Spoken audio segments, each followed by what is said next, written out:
ओम नमः सिद्धेभ्यः। ओम नमः सिद्धेभ्यः। ओम नमः सिद्धेभ्यः। मंगलम भगवान वीरो मंगलम गौतमो मुनि मंगलम कुंद कुंदाद्यो जैन धर्मोस्तु मंगलम सर्वमंगल मांगल्यम सर्वकल्याणकारकम प्रधानम सर्वधर्माणां जैनं जयतु शासनम जैनं जयतु शासनम।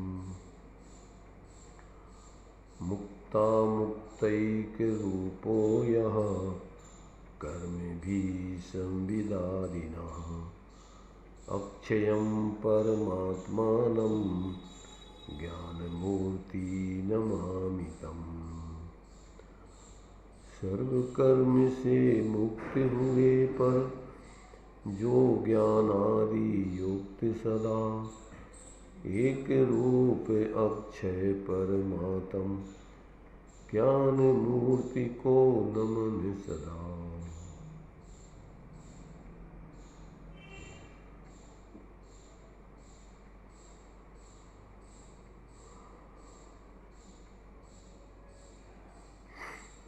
चर्चा अपनी स्वरूप संबोधन आचार्य अकलंक देव का स्तोत्र है, उसके माध्यम से चल रही है। अभी तक अपनी चर्चा 4 छंद तक की हो गई थी, 5वां छंद चलेगा। इस 5वें छंद में आचार्य देव अब आत्मा को ज्ञान और प्रदेशों की अपेक्षा आत्मा किस प्रमाण रूप है, ऐसे प्रश्न उत्पन्न होने पर उसका समाधान करते हैं। श्लोक है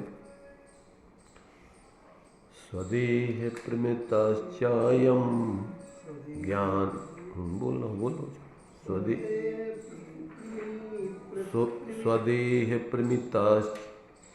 स्वदेह प्रमितश्चायं ज्ञानमात्रोऽपि नैव सः।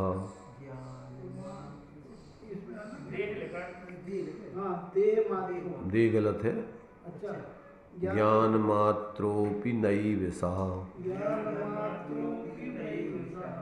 ततः सर्वगतश्चयं विश्वव्यापी न सर्वथा। अपने देह प्रमाण कहा पर नहीं सर्वथा देहाकार, ज्ञान मात्र भी कहा तथापि मात्र नहीं है ज्ञानाकार। अतः सर्वगत है यह आत्म जगव्यापी भी कहा गया, पर न सर्वथा जगव्यापी है अतः कथनचित सभी कहा।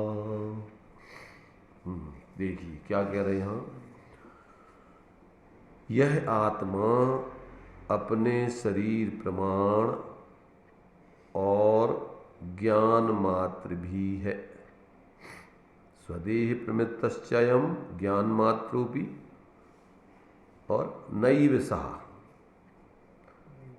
तो कहते कि यह शरीर प्रमाण कहा, ज्ञान मात्र भी कहा, परंतु सर्वथा उस रूप नहीं समझना, और सर्वगत सर्वव्यापी नहीं। सर्वव्यापी होने पर भी वो सर्वथा सर्वव्यापी नहीं। इसलिए ये विवक्षा से विचार करने पर तो ये सारी बातें सही हैं, परंतु एकांत से यदि उस रूप ही माना जाए तो वही भ्रांति होती है। वो वस्तु का स्वरूप ऐसा है नहीं। ऐसा यहाँ पर इस श्लोक में दिया है। देखो टीका अर्थ उसमें पढ़ते हैं।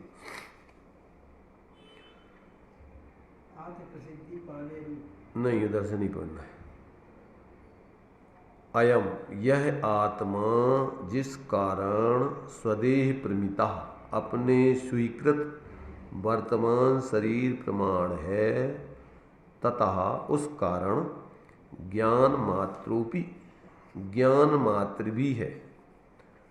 जिस प्रकार से आत्मा को स्वदेह प्रमाण कहा गया है, उसी प्रकार से किसी अपेक्षा से आत्मा को ज्ञान मात्र भी कहा गया है। उसे सर्वगत अर्थात विश्वव्यापी भी स्वीकार किया गया है। ये तीन विवक्षाएं। परंतु वह भी सर्वथा प्रकार से नहीं, सर्व प्रकार विश्वव्यापी, सर्व प्रकार स्वदेह प्रमाण, सर्व प्रकार ज्ञान मात्र, इस प्रकार एकांत से कहते हैं ये तीनों का निषेध है, ऐसा जानना चाहिए। क्या? कथंचित आत्मा स्वदेह प्रमाण है, कथंचित ज्ञान मात्र भी है, कथंचित सर्वव्यापी भी है, परंतु कहते ये बातें सर्वथा नहीं लगाना। अब अपेक्षा कथंचित की क्या है, आगे उसका खुलासा करते हैं हमसे। तो इस प्रकार से आत्मा द्रव्य के प्रदेशों की अपेक्षा कैसा है और ज्ञान गुण की अपेक्षा कैसा है, इसे विशेष रूप से अब व्यक्त करते हैं। उसको विशेष खुलासा किया जाता है। ठीक है। और वह यह आत्मा अपने अपने अपने देह के बराबर है और वह ज्ञान मात्र भी है, परंतु वह आत्मा मात्र ऐसा ही नहीं है। तो क्या वह सर्वगत अर्थात विश्वव्यापी है? ऐसा प्रश्न होने पर कहते हैं, जिस कारण यह आत्मा शरीर प्रमाण या ज्ञान मात्र नहीं है, तथा उस कारण अयम सर्वगतः यह सर्वगत विश्वव्यापी हो हमें स्वीकृत है, परंतु विश्वव्यापी न सर्वथा, वह सर्वथा विश्वव्यापी भी नहीं है। सभी में गया होने से सर्वगत है, अथवा संपूर्ण पदार्थों में जाकर उन्हें जानता है, इसलिए सर्वगत है। ऐसा ही नहीं, ऐसा भी नहीं है। चलो उसको हम पढ़ते हैं। ये कह रहे हैं कि विवक्षाओं को समझकर तो जो बात कही जा रही है वो सब सही है, परंतु यदि आपने निरपेक्ष रूप से वस्तु को एकांत से वैसा ही मान लिया तो ये सब बातें झूठ हो जाती हैं। कैसे हो जाती हैं झूठ और कैसे सही होती हैं, तो वो बात यहाँ पर अपन को स्पष्ट रूप से समझाई जा रही है। तो यहाँ कहते हैं कि वह आत्मा जिस प्रकार से स्वदेह प्रमाण, ज्ञान मात्र और सर्वगत कही गई है, वह कथनचित किसी अपेक्षा से सही है।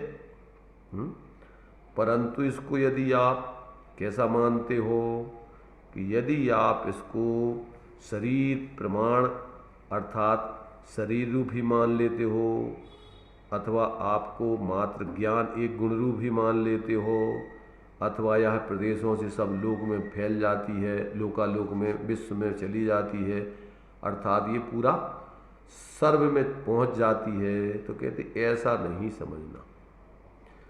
सर्वथा पने का सर्वथा निषेध होने से वह कथनचित अपने शरीर के बराबर, कथनचित ज्ञान मात्र, कथनचित सर्वगत और कथनचित विश्वव्यापी है। देखो यहाँ सर्वगत और विश्वव्यापी, यहाँ इसकी भी थोड़ा खुलासा अलग अलग विषय है। सर्वगत में तो देखो सर्वव्यापी एक चिद्रूप स्वरूपाय परात्मने सोपलब्धि प्रसिद्धाय ज्ञानानंद आत्मने नमः। ये जानने की अपेक्षा तो सर्वव्यापी कहा गया है। सर्वव्यापी माने स्वपर व्यापी, स्वपर व्यापी माने लोकालोक व्यापी, परंतु प्रदेशों की अपेक्षा जाकर के ऐसा सर्वगत नहीं मानना। अब इसी का देखो विशेष खुलासा करते पहले, फिर बाद में अपन विचार करेंगे। यहाँ तात्पर्य यह है कि आत्मा संसार अवस्था में शरीर के बराबर होने पर भी समुद्घात अवस्था में उससे अधिक प्रमाण वाला भी होता है, और मुक्त अवस्था में अंतिम शरीर प्रमाण से कुछ न्यून कम भी होता है। क्या होता है कि उस अपने शरीर प्रमाण से कुछ कम प्रदेश वाला भी होता है। अब विशेष यह है कि लोक पूर्ण समुद्घात के समय 7 राजू घनाकार विश्व के क्षेत्र को यानी अपने प्रदेशों द्वारा व्याप्त करता है, अतः विश्वव्यापी होता है। सर्वदा यानी सभी समयों में विश्वव्यापी नहीं होता है, यानी लोक में हर समय नहीं फैला रहता है। उसी प्रकार यह आत्मा अथवा उसका ज्ञान पदार्थों के समीप जाकर उन्हें नहीं जानता है, वरन अपने स्वभाव के कारण पदार्थ ही वहाँ प्रतिफलित या प्रतिबिंबित या ज्ञात होते हैं। इस संबंध में दर्पण तल इव सकला प्रतिफलति पदार्थ माल का यत्र पुरुषार्थ सिद्धि उपाय में दिया है। दर्पण तल के समान जिसमें संपूर्ण पदार्थों का समूह प्रतिफलित होता है, अर्थात अपने आप पदार्थों में क्या है, ज्ञात होने का धर्म है। कौन सा धर्म है उनमें? प्रमेयत्व नाम का धर्म है। प्रमेयत्व नाम का धर्म कहलाता है कि ज्ञान, सम्यक ज्ञान का विषय बनना, और ज्ञान का स्वभाव है जो जैसा है उसको जान लेना, उसका नाम सम्यक ज्ञान है। स्वपर अर्थ बहु धर्म युत जो प्रगटावन भान। तो संपूर्ण पदार्थ जिस रूप है उस रूप में उनको जान लेना, ये सम्यक ज्ञान का स्वरूप है। और पदार्थ जिस रूप में है उस रूप में, उस ज्ञान में विषय बन जाए, ऐसा उसमें प्रमेयत्व नाम का धर्म है। तो वो अपने स्वरूप में रह कर के ही विज्ञान के विषय बनते हैं, और ज्ञान भी अपने स्वरूप रूप रह कर के ही उनको जानता है। इसलिए इसमें कोई आने जाने का सवाल नहीं है, ये ऐसा ही निमित्त नैमित्तिक संबंध है। ज्ञेय ज्ञायक उनमें निमित्त नैमित्तिक संबंध है। इसको श्रुत भवन नए दीपक में उपचरित स्वभाव कहा गया है। और उपचरित स्वभाव को 2 प्रकार से कहा गया, एक कर्म सापेक्ष और एक कर्म निरपेक्ष। कर्म सापेक्ष उपचरित स्वभाव में संसार दशा में जीव का जो अनेक प्रकार से जो छद्मस्तों का ज्ञान इंद्रिय मन आदि के माध्यम से और कर्म सापेक्षता से जो सम्यक आदि रूप परिणमित होता है, अथवा जो अल्प जानने आदि रूप परिणमित होता है, अथवा जो मिथ्या जानने आदि रूप होता है, ये उसका कर्म सापेक्ष उपचरित स्वभाव है। और कर्म निरपेक्ष उपचरित स्वभाव क्या है कि जो सिद्ध दशा में सर्वदर्शित और सर्वगत्य पने का जो उनको पदार्थों का ज्ञान हो रहा है, वो भी उपचरित स्वभाव है। क्या है? ऐसा ही निमित्त नैमित्तिक संबंध ज्ञान में और ज्ञेयों में अथवा प्रमाण में और प्रमेयों में है ही। उसके लिए कुछ करना नहीं है किसी को, वो तो उनका स्वरूप ही है ऐसा। इसलिए कहते हैं वस्तु व्यवस्था है। हाँ, वस्तु व्यवस्था है। तो उससे कोई आत्मा शुद्ध नहीं हो जाती। अज्ञान दशा में जीवों को भ्रांति होती। ज्ञों का जानपने रूप पर्ण मन में वो समझते हैं कि अपना ज्ञान अशुद्ध हो गया, इसलिए कुछ लोग तो अपने को शून्य ज्ञान से शून्य कर देते हैं। मोक्ष में जैसे हाँ बुद्ध आदि जो है वो कहते हैं आत्मा ज्ञान मोक्ष में शून्य हो जाती, वहाँ कुछ नहीं ज्ञान आदि वगैरह कुछ रहता है। तो इस प्रकार से कहते हैं ये सब भ्रमण है। आत्मा वर्तमान में जानने से अशुद्ध नहीं होता है, पर उनमें जो जान करके जो जीव मोह राग द्वेष करता है वो अशुद्धता का कारण है। और जो अन्यथा जानपना होता है वो ज्ञान की अशुद्धता है, मिथ्यापना है। तो शरीर आदि परद्रव्य आत्मा से अत्यंत भिन्न, परंतु अज्ञानी जीवों को देह जीव को एक गिने, धन संपत्ति आदि को अपनी जाने, अच्छे बुरे जाने, ये सब मिथ्या ज्ञान है। मिथ्यात्व के साथ में ज्ञान में ऐसी भ्रांति होती, इसलिए ये कर्म सापेक्ष उपचरितपना है ना, इस प्रकार का अपने ज्ञान ही में कोई वो एक दूसरे में आना जाना कुछ नहीं। परंतु जब कर्म निरपेक्ष दशा हो जाती है तो ज्ञान में सारे पदार्थ दर्पण के समान सहजी प्रतिभासित होते रहते हैं। उसमें किसी प्रकार से किसी को कुछ करना धरना नहीं है, वो तो उनका स्वभाव है। जैसे दर्पण में पदार्थों को प्रतिबिंबित होने के लिए क्या करना पड़ता है, दर्पण को क्या करना और पदार्थों को क्या करना, ऑटोमेटिक व्यवस्था है। ऐसे ही यहाँ समझना। तो ऐसा कथन होने से पदार्थों के ऐसे ही स्वतः सिद्ध स्वभाव की सिद्धि होती है।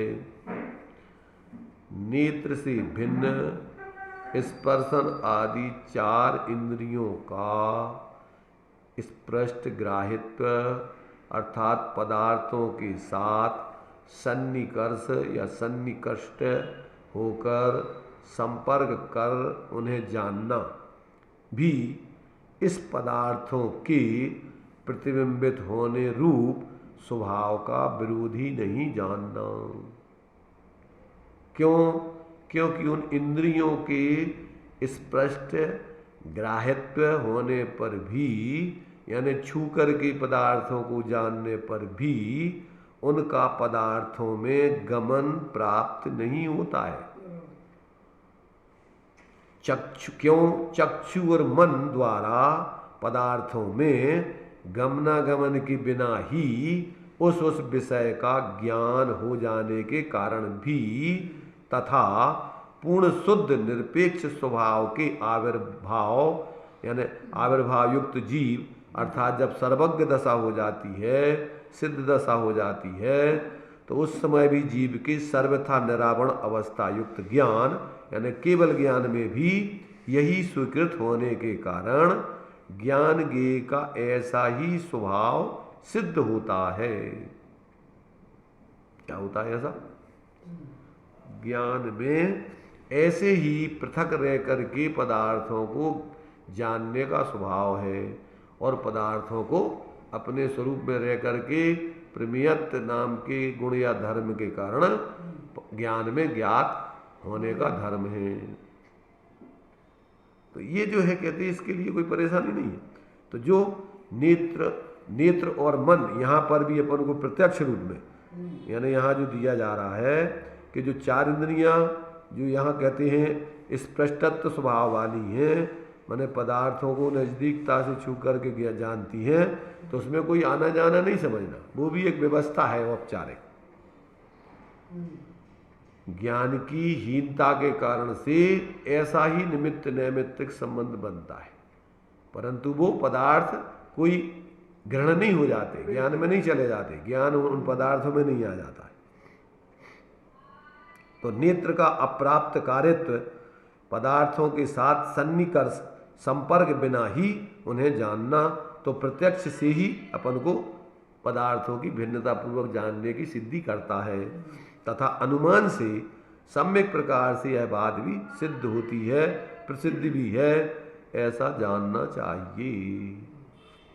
क्या समझ में आया इसमें? इसमें देखो अपने लिए ये बात समझना चाहिए कि अपने लिए जो यहाँ पर दिया हुआ है कि आत्मा देह प्रमाण है, कि ज्ञान मात्र है, कि सर्वगत है। उसकी विवक्षा समझना। क्या विवक्षा समझना? देह मात्र प्रमाण कहना अनुपचरित असद्भुत व्यवहार का कथन है। एक क्षेत्रावगाही संबंध होने से शरीर परमार्थ से और आत्मा परमार्थ से पृथक पृथक होने पर भी उसको उपचार से देह प्रमाण कहना, ये क्या हो गया? कौन सा कथन है? अनुपचरित असद्भुत व्यवहार का कथन है। ऐसा निमित्त नैमित्तिक संबंध होने से उस आत्मा पर देह प्रमाण कहने का आरोप किया गया है। जैसे जिस घड़े में घी आदि, पानी आदि, दूध आदि बर्तन में रखा हो तो उसको दूध का बर्तन या घी का बर्तन या पानी का बर्तन कहते हैं। काय के कारण से? वो उस संयोग में होने से, उपचार से अपन को उस वस्तु का ज्ञान कराने के लिए अन्य चीज़ों से पृथक उस चीज़ के नज़दीक वो वस्तु है वो बताने के लिए। इसमें भी परमार्थ का प्रयोजन है, वो झूठ नहीं समझना। इस सम्यक ज्ञान के अंतर्गत आते हैं चारों नए, माने मूल में असद्भुत और सद्भुत दोनों नए। ये सब सम्यक ज्ञान के भेद है, मिथ्या ज्ञान नहीं समझना कि झूठा कथन है। ज़्यादातर अपन क्या बोलते हैं? झूठा है, तू झूठा है, तेरा ज्ञान झूठा है, क्योंकि वो व्यवहार बोलते ही है कि हम तुम्हें संयोग की तरफ से उस पदार्थ को बता रहे हैं, अगर नहीं बताओगे तो कौन ढूंढोगे उसको। जितना व्यवहार है साधे जो परमार्थ को है व्यवहार संबंध, अगर उससे परमार्थ की सिद्धि नहीं हो तो उसको व्यवहार कौन कहे? इसलिए ये सब ज्ञान सम्यक ज्ञान के अंतर्गत आते, पर होने चाहिए उसकी विवक्षा का सही बोध। यदि आपने आत्मा को देह प्रमाण कहा है तो जिस देह में आत्मा संयोग में रह रही है, जिस देह के संयोग में, वो कथन आपका उस शरीर में ही आत्मा को दिखाने के लिए है, ना कि शरीर को आत्मा बताने के लिए। तो ये कथन अनुपचरित असद्भुत व्यवहार का सम्यक है। एक क्षेत्रावगाही संबंध वाले पदार्थों को उस संयोग की तरफ से कथन करना, ये परमार्थ को प्रसिद्ध करने के लिए है, ना कि तुम्हें भ्रम में डालने के लिए। अब तुम भ्रम से उस विवक्षा को नहीं समझो, नए के दृष्टिकोण को, तो कोई क्या करे उसको, उस नए की क्या गलती है? उस नए को तुम झूठा कहने लग जाओ तो ये तुम्हारा मिथ्यात्व जानना, समझ रहे ना? वो नए जिस विवक्षा से जो बात बता रहा है वो 100% सही है, और उसको अन्यथा मान लेना ये तुम्हारी भूल है। तुम उस संयोग संबंध को तादात मान लो तो इसमें नए की क्या गलती है? नए तो कह रहा है कि हम तुम्हें संयोग की तरफ से वस्तु बता रहे, तो तुम संयोग, उस संयोग में देखो वहां पर उस संयोग से पृथक है वस्तु, उस संयोग रूप थोड़ी हो गई। तो तुम जिस देह में आत्मा रह रही है, तो हम कह रहे हैं कि भैया एक मनुष्य जीव, तो मनुष्य जीव का मतलब कोई जीव मनुष्य थोड़ी हो गया और वो अगर हो भी गया है तो अपन यहाँ कह रहे हैं कि आत्मा देह अणुगुरु देह प्रमाणो, देह प्रमाण है पर देह रूप नहीं है। तो आत्मा भी पर्यार्थिक नय से देह के आकार जैसा है, वो विवाह व्यंजन पर्याय, वो भी सही है कथन। विवाह व्यंजन पर्याय की अपेक्षा वो उपचरित सद्भुत व्यवहार है। जब अपन आत्मा के आकार को शरीर के आकार प्रमाण देखेंगे, हाँ शरीर आकार देखेंगे तो उपचरित सद्भुत व्यवहार है, एक सापेक्ष कथन है। हाँ उसी रूप में ही है वो, अशुद्ध दशा में अशुद्ध व्यंजन पर्याय है उसकी, वो 4 गतियों की जो अवस्था है शरीर प्रमाण। तो अब ये जो है, अब ये विवक्षाएं नहीं समझ के तो कहते तुम सर्वथा, हम तो कह रहे किसी अपेक्षा, और तुमने अपेक्षा समझी नहीं, तो क्या होगा कि तुम्हारा मिथ्यात्व हो जाएगा। इसलिए देह प्रमाण, इसकी विवक्षा समझना, जिस अपेक्षा कह रहे हैं उस विवक्षा को समझ के उसको सही समझना, तो इसलिए वो भी कथन सही है। ज्ञान प्रमाण कह रहे हैं, ज्ञान मात्र कह रहे हैं, तो ज्ञान मात्र की अपेक्षा भी एक एक गुण आत्मा के संपूर्ण भागों में और संपूर्ण अवस्था में रहता है। तो असाधारण गुण से उसकी प्रसिद्धि कर रहे हैं और अकेले तुम उसको ज्ञान मात्र ही मान लो, अन्य गुण आदि का निषेध कर दो, तो अब इसमें किसकी गलती है? इसलिए सर्वथा ज्ञान मात्र नहीं समझना, एक ज्ञानी गुण रूप नहीं समझना। वो ज्ञान गुण के माध्यम से समय सारजी में तो ज्ञान मात्र, आत्मा ज्ञान मात्र, तो अंत में परिशिष्ट में ये प्रश्न उठाए कि आत्मा साहब ज्ञान मात्र था, पहले तो तुम अनंत गुणात्मक अनंत धर्मात्मक कह रहे और फिर कह रहे ज्ञान मात्र। तो कहते ज्ञान मात्र आत्मा में अनंत शक्तियां उछलती हैं, वो ज्ञान मात्र अकेला नहीं रहता है, अनंत गुण धर्मों को लिए हुए, पूरी वस्तु को लिए हुए है। इसलिए उसमें आप उस मुखेन पूरी वस्तु को देखना है। साधारण गुण है कि उसके माध्यम से, क्योंकि वस्तु की प्रसिद्धि करने के लिए उसके लिए और कोई उपाय व्यवहार में नहीं है, तो हमने तो तुम्हें व्यवहार से उस रूप में बताया है। अब तुम उसको परमार्थ से मात्र ज्ञान मात्र मान के सब अन्य गुण धर्मों का निषेध करके संतुष्ट हो जाओ कि हम तो ज्ञान मात्र ही हैं अकेले, और उसका अनुभव तो करो नहीं। अनुभव करोगे तो ज्ञान मात्र में अनंत शक्तियों का अनुभव होगा।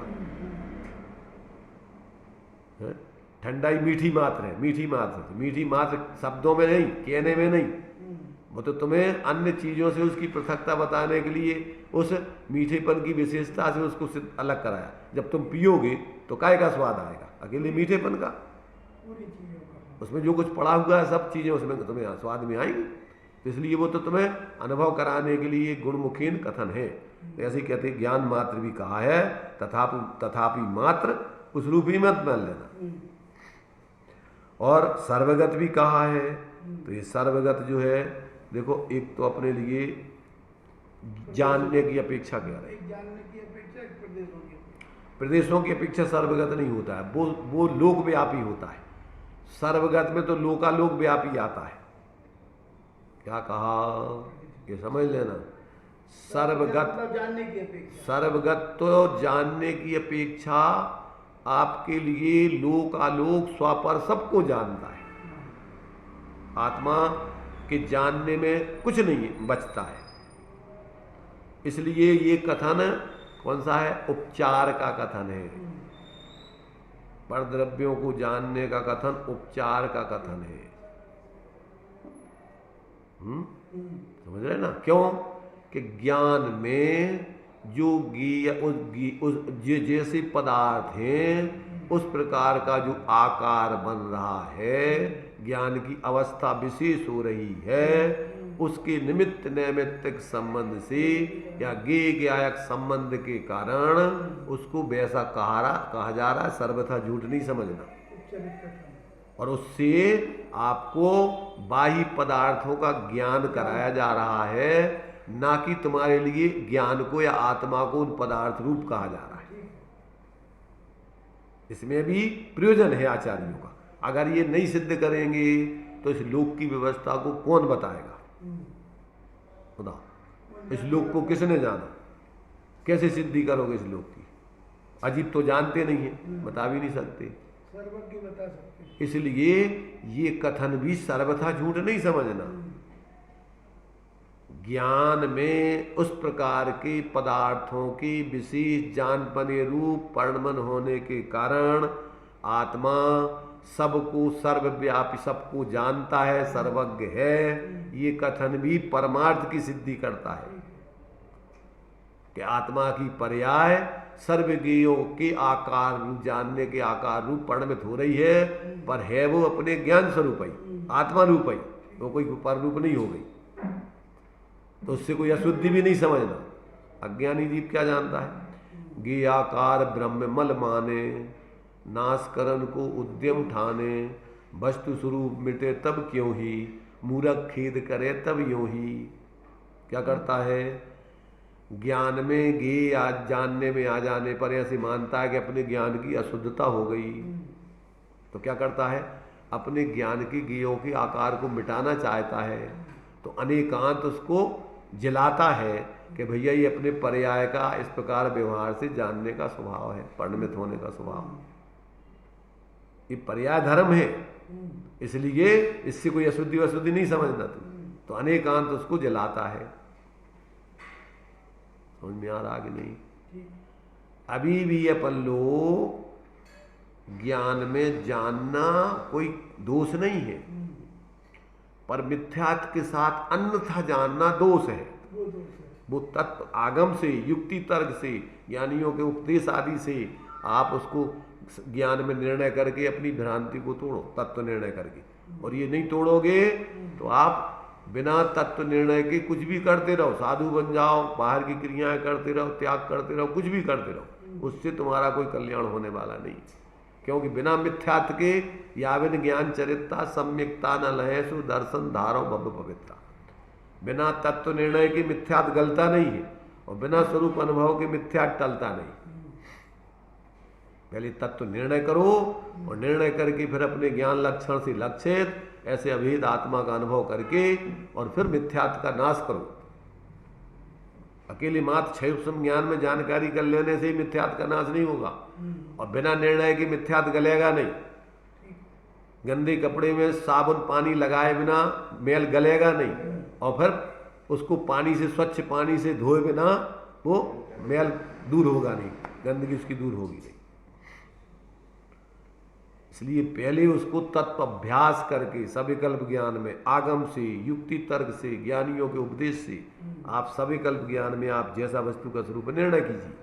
और निर्णय करने में ही अकेले मात्र संतुष्ट नहीं हो जाना, धारणा ज्ञान में जानकारी करके अभेद स्वरूप का अनुभव करके और मिथ्यात्व का नाश अभाव करना, और फिर इसके बाद स्वरूप स्थिरता करने के लिए बाहर से निर्वृत्ति माने वीतरागता की सिद्धि के लिए सम्यक ज्ञानी हो बहुरी दृढ़चारित्र लीजिए। फिर बाहर से जिन जिन पदार्थों को व्यवहार में आपने स्वामित्व ले रखा है, जिनकी जिम्मेदारी आदि ले रखी है, उनका भी क्रम से त्याग करके और पूर्ण स्वरूप आराधना करके वीतरागता की सिद्धि होगी। तुम सोचो कि बाहर के तो पदार्थ अपने से भिन्न तत्व ज्ञान हो गया अपन को, इनसे अपना क्या है, वे तो अपने है ही नहीं कछु। और रात दिन नहीं कि बिने में से संकल्प विकल्प, और बे नहीं है तो अब स्वरूप में लीन हो गए, तुम सर्वज्ञ बन गए, वीतराग हो गए। क्या वो नहीं में लगे हो रात में चालाकी करके? क्या कर रहे? तुम्हारे नहीं है, फिर संकलन काहे कर रहे, फिर रात दिन उसमें क्यों लगे हुए हो? क्या जरूरत है उनकी? इसीलिए चालाकी नहीं करना, यहाँ पर आचार्य कहते छल ग्रहण नहीं करना। अगर तुम्हें तत्व ज्ञान हो गया और आत्मज्ञान हो गया तो अब वीतरागता के लिए बाहर के त्याग पूर्वक सम्यक ज्ञानी हुए बहुरी दृढ़चारित्र लीजिए। एक देश अनु सकल देश तजु, एक देश और सकल देश बाहर के त्याग के आधार से और निमित्त नैमित्तिक संबंध से अंदर में उस वीतरागता का आंशिक प्रकटपना होता है। ऐसा ही संबंध है अनादिकाल से। हाँ, ऐसा नहीं है कि घर बैठे बैठे तुम्हारे श्वेतांबरों जैसे जो है राजपाट में भगवान बन जाओ, हाथी में बैठे बैठे झाड़ू लगाते लगाते मोक्ष हो जाए। समझ रहे ना, भ्रमणा है। और स्त्रियों को भी मोक्ष हो जाए, वे भी मल्लीबाई बन गए, मोक्ष हो गई वे। समझ गए ना, ये कहीं बनाऊ तो नहीं है मूर्ति कोई की, अकेले सिर्फ भ्रांति से मानते हैं कि स्त्रियों को भी मोक्ष हो जाता है। मल्लीबाई 24 तीर्थंकर और मल्लीबाई भी तीर्थंकर हुई है।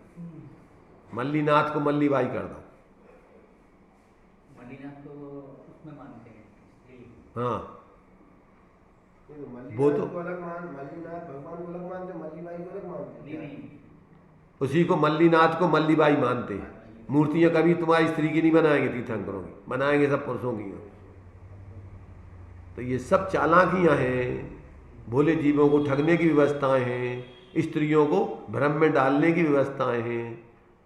स्त्रियों को मोक्ष होता है परंतु इस भाव से नहीं, आत्मा की दृष्टि से जब स्वरूप आराधना करेंगी तो अभी तो पंचम गुण, अभी तो इस काल में तो ना पुरुषों को ना स्त्रियों को कोई मोक्ष नहीं होता। डायरेक्ट मोक्ष तो होगा, मुक्त स्वरूप का अनुभव तो अभी सबको होता है, चाहे स्त्री हो चाहे पुरुष हो, परंतु मुक्त स्वरूप का अनुभव करने से पर्याय में अभी पूरा मोक्ष नहीं हो जाएगा।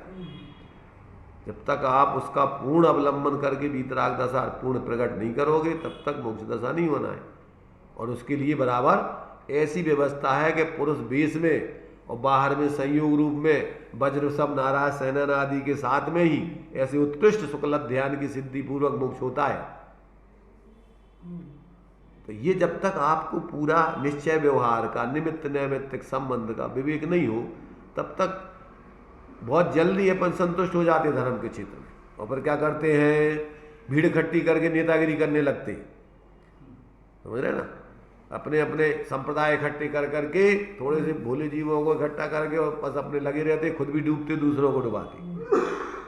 बताया भावलिंग में तीनों लिंग से, सुनो, भावलिंग में तीनों लिंग से मोक्ष होता है, वो भाव भेद की अपेक्षा है। ठीक है, श्रेणी तीनों में से। नौवें गुण स्थान तक जो वेद चलता है वो चारित्र संबंधी भाव है, वो शरीर की अवस्था की बात नहीं है।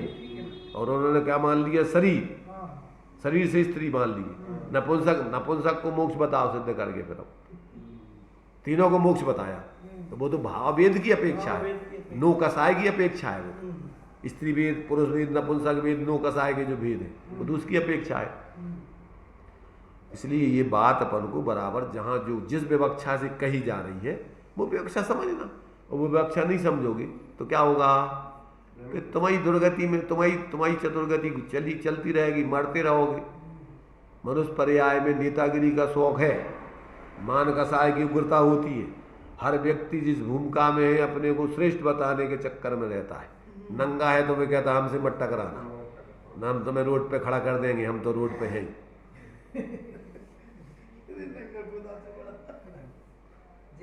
स्त्री का कितने सेनन होते हैं? देखो, विदेह क्षेत्रों में तो वज्र समनारा सेनन भी होता है, स्त्री हो जाए, स्त्री पुरुष दोनों के एक जैसा होता है। वहाँ भेद नहीं है, चौथे गुण स्थान से ज़्यादा कुछ नहीं हुआ व्यवस्था। परंतु यहाँ कर्म भूमि में नहीं होते स्त्रियों को हीन सेनन होते 3, छठ में नरक तक जाने की व्यवस्था है। टोडरमल जी ने दृष्टांत दिया। क्या भोग भूमि में कह रहे हैं हम, विदेह क्षेत्रों में, विदेह क्षेत्रों में कहा हमने, पर हमने सामान्य कथन किया है। वहाँ विदेह क्षेत्रों में अथवा सामान्य अपन विशेष रूप से लगा भोग भूमि में। विदेह क्षेत्र अकेले क्या और जगह भी हो जहाँ भी भोग भूमियाँ जितनी हैं, वहाँ पर स्त्री पुरुषों के दोनों के वज्र समनारा सेनन होते। कर्म भूमि में नहीं, कर्म भूमि में तो हीन सेनन ही सबके होते, कोई भी स्त्री नहीं। हाँ, चाहे विदेह क्षेत्र कोई हो, भाई चौथा काल वहाँ चल रहा है तो चौथे काल में यहाँ भी स्त्रियों के वो हीन सेनन ही होते, ज़्यादा से ज़्यादा छठवें नरक तक जा सकती। टोडरमल जी ने सिद्ध किया ना कि जो 7वें नरक जाने की सामर्थ्य रखता है वो मोक्ष जाने की सामर्थ्य रखता है। जो कम में बीरा सो धम में बीरा। तो ये अपन को विवक्षाएं यहाँ पर समझाई जा रही हैं। यहाँ तो अपन को बताया जा रहा है कि आत्मा कथनचित देह प्रमाण है और कथनचित ज्ञान मात्र है, कथनचित विश्व जगत व्यापी सर्वव्यापी है, पर कहते किस अपेक्षा से है वो विवक्षा समझना। वो माने सम्यक प्रकार से उसको कथनचित लगाओगे तो समझ उसकी, और कथनचित की विवक्षा भी समझना। अकेले कथनचित कह देने से काम नहीं चलेगा, किस अपेक्षा से वो इस प्रकार है, तो वो अगर समझ लोगे तो तुम्हारे जीवन में फिर वस्तु का स्वरूप यथार्थ ज्ञात होगा, उसमें कोई भ्रांति नहीं रहेगी। इतनी विवक्षाओं से खोल क्यों रहे, क्योंकि जीवों को जहाँ जहाँ भ्रांतियाँ होती हैं वो भ्रांतियाँ सब वो नहीं, भ्रांतियों के लिए तो ये तो न्याय के दिग्गजाचारी है ना। कलंक देव को तो बहुत बात करना पड़े, देवियों से भी बात करना पड़े बौद्धों के सामने। तो इस प्रकार से ये सारी की सारी चीज़ें यहाँ पर अपन को समझना चाहिए।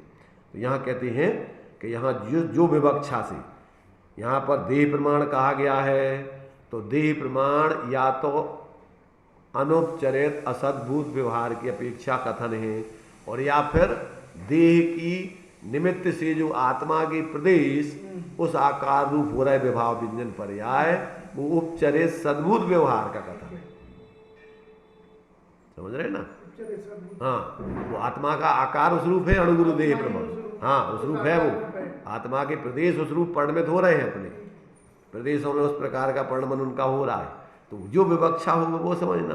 तो सर्वथा कहते उस रूप ही नहीं समझ लेना, तो शरीर रूप ही मानने लग जाओ। ज़्यादातर तो यही होता मिथ्यात्व में, मूल में मिथ्यात्व को तो छह डाला में देह जीव को एक। अभी ज़्यादातर अपन क्या मानते हैं, सब अपने को जिस शरीर में है और शरीर का जैसा परिणमन हो रहा है, बाल अवस्था, जवान अवस्था, वृद्ध अवस्था, स्त्री अवस्था, पुरुष अवस्था, सब अपने को वैसे ही मान लेता है। ऐसे ही मानता है। तो अब ये तो बहुत मोटा मिथ्यात है। तो अंदर में जब तक उसको जैसा वस्तु का स्वरूप है वैसा समझ में नहीं आए तब तक उसका मिथ्यात गलता ही नहीं। और फिर अंदर में अभेद होकर जब तक आत्मा का अनुभव नहीं करे तब तक मिथ्यात टलता नहीं, ये ध्यान रखना। तो इस प्रकार से यहाँ ये विवक्षाएं कहते सब कथनचित समझना और उस कथनचित की अपेक्षा भी समझना, किस प्रकार के कथनचित से क्या अर्थ है उसका। तो ये यहाँ पर सब प्रकार से अपने लिए ये अनेकांतात्मक रूप से आत्मा ज्ञान दृष्टि से किस प्रमाण है और प्रदेशों की अपेक्षा किस प्रमाण है और वो भी कौन सी विवक्षा से है, वो किस रूप में है, वो सारी बातें अपन को यहाँ पर बतलाई गई हैं।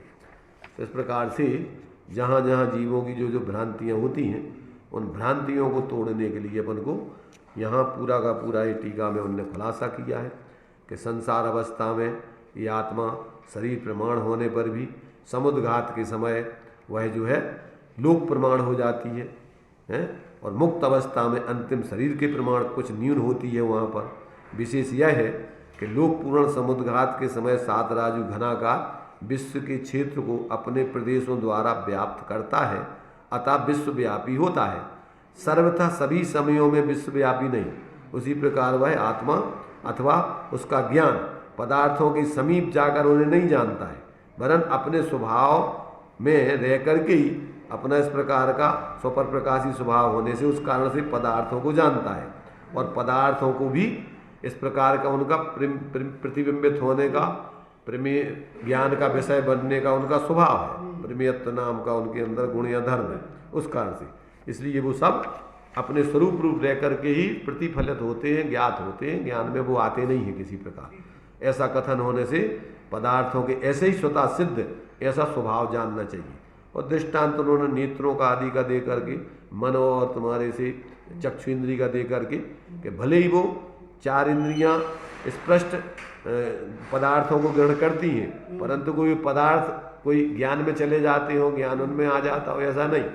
क्योंकि दो इंद्रियों से जो मन है और चक्षु है वो अस्पष्ट रूप से दूर रह करके ही जानते। तो एक तो प्रत्यक्ष ही अपन को समझ में आता है और जब कर्म मुक्त हो जाती है आत्मा तो सर्वज्ञ दशा में भी बिना स्पष्टता के जहाँ है वहीं से संपूर्ण पदार्थ उनके विषय बनते रहते।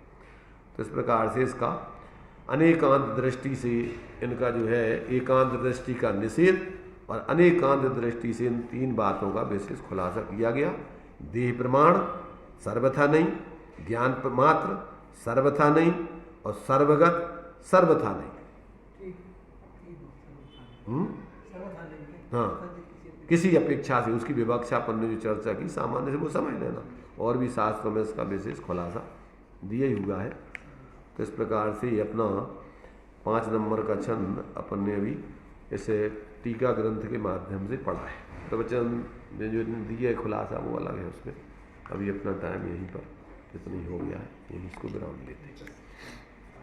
निज निधि निज में बताई यह अनंत अनंत अवतार है, उसके लिए गिनवाणी माको वंदना सतवार है।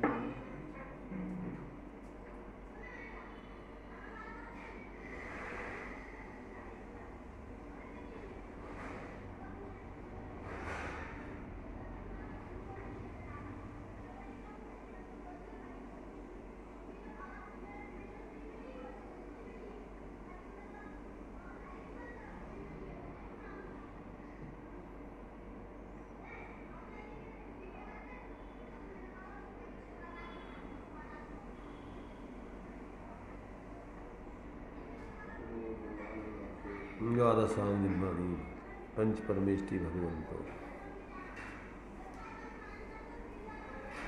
भाईजान भाई साहब 9:10 बजे से